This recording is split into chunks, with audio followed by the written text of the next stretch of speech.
Tak tohle je další část podzemních tunelů, které mají za účel odvádět povodňovou vodu.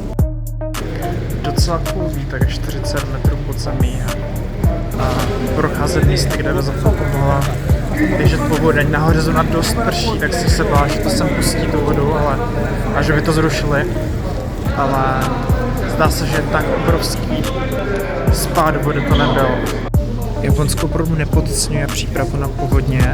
Mají velmi rozpracované různé povodňové zóny ve městě.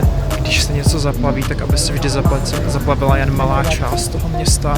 Bylo to možné odchytit, takže zábrany jsou napříč městem, kde třeba řeka nevede, ale počítají s tím, že kdyby náhodou velká voda přišla, tak prostě ty zábrany na tom místě by zabránily tomu, že nějaké jiné, třeba více důležité části města komerčně zůstaly neposkvrněné. Pro více zajímavostí, hlavně z Asie, mě pojďte i sledovat.